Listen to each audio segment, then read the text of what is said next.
L'Ecclésiaste, chapitre 10. Les mouches mortes infectent et font fermenter l'huile du parfumeur. Un peu de folie l'emporte sur la sagesse et sur la gloire. Le cœur du sage l'incline à sa droite et le cœur de l'insensé à sa gauche. Quand l'insensé marche dans un chemin, le sens lui manque, et il dit de chacun, voilà un insensé. Si l'esprit de celui qui domine s'élève contre toi, ne quitte pas ta place, car le calme évite de grands péchés.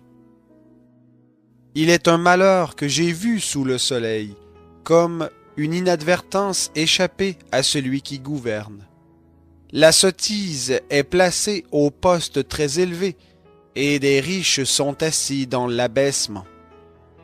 J'ai vu des esclaves sur des chevaux, et des princes marcher à pied comme des esclaves. Celui qui creuse une fosse y tombera. Celui qui fait une brèche dans une clôture sera mordu par un serpent.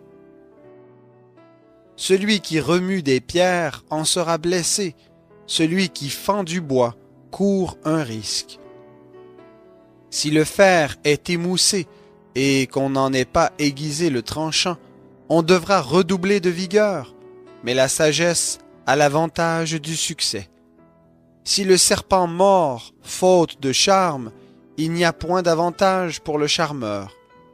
Les paroles de la bouche du sage sont pleines de grâce, mais les lèvres de l'insensé causent sa perte.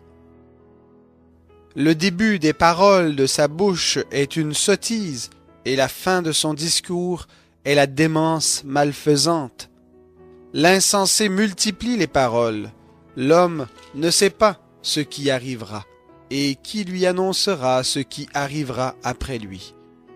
Le travail de l'insensé le fatigue, parce qu'il ne sait pas aller à la ville.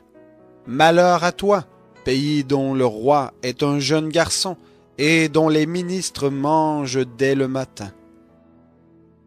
Heureux toi, pays dont le roi est un fils de noble, et dont les ministres mangent au temps convenable pour prendre des forces et sans beuverie. Avec 2 mains paresseuses, la charpente s'affaise. Avec 2 mains lâches, la maison a des gouttières. On fait des repas pour se divertir.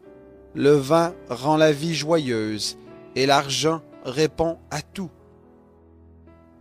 Ne maudis pas un roi, même dans ta pensée, et dans ta chambre à coucher ne maudis pas un riche, car l'oiseau du ciel en emporterait l'écho. La gent ailée redirait ce que tu as dit.